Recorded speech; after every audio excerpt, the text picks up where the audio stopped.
बिगड़ने से अनेक प्रकार की समस्याएं खड़ी हो रही हैं। पर्यावरण भी फर्क पड़ रहा है, मानव शरीर पर भी फर्क पड़ रहा है और केमिकल फर्टिलाइजर के लिए हम दूसरे देशों पर निर्भर करते हैं। कभी देश देने को मना कर दें तो हमारे लिए एक बड़ी कठिनाई खड़ी हो जाएगी। जैविक जो प्रोडक्ट है उसका बाजार में अच्छा मूल्य भी मिलता है। मुझे प्रसन्नता है कि परंपरागत खेती योजना के अंतर्गत पिछले दिनों जो सहायता देश भर के किसानों को दी गई,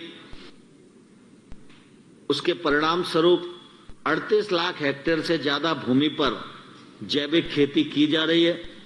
सिक्किम जैसे राज्य तो पूरे जैविक अपने को घोषित कर चुके हैं और इस दिशा में तेजी के साथ काम चल रहा है।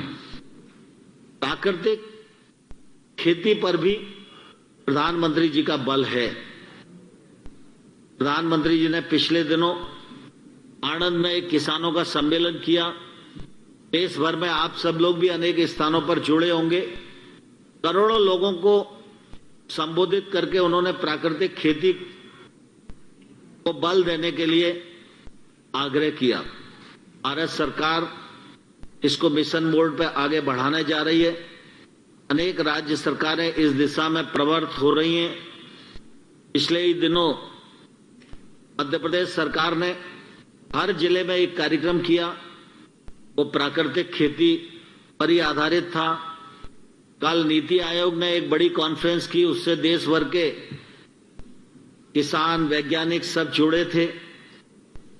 हमारा आईसीआर भी केबीके के लोगों को एक साथ एकत्र करके एक बड़ा कार्यक्रम नेचुरल फार्मिंग पर करने वाला है।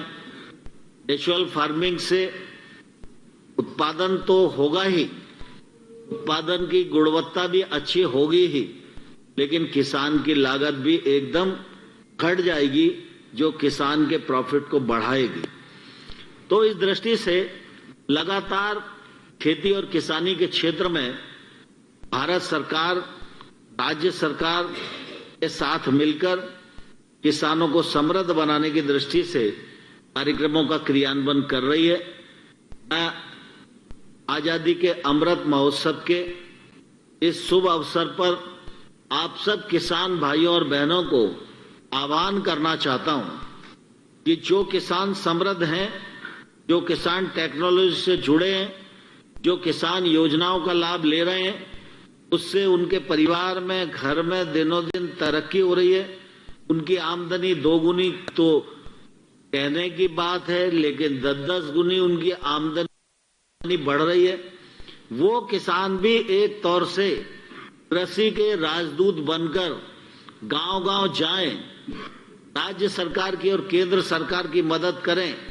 आपका मार्गदर्शन और आपका जो प्रयोग है उससे गांव का आम किसान जुड़े तो निश्चित रूप से खेती की अर्थव्यवस्था को हम मजबूत बना पाएंगे, किसान को समृद्ध बना पाएंगे और जब देश की आजादी के 100 बरस होंगे तो जीडीपी में कृषि के क्षेत्र का योगदान उल्लेखनीय होगा। इस दिशा में हम सब मिलकर आगे बढ़ें, यही प्रार्थना है। बहुत बहुत धन्यवाद।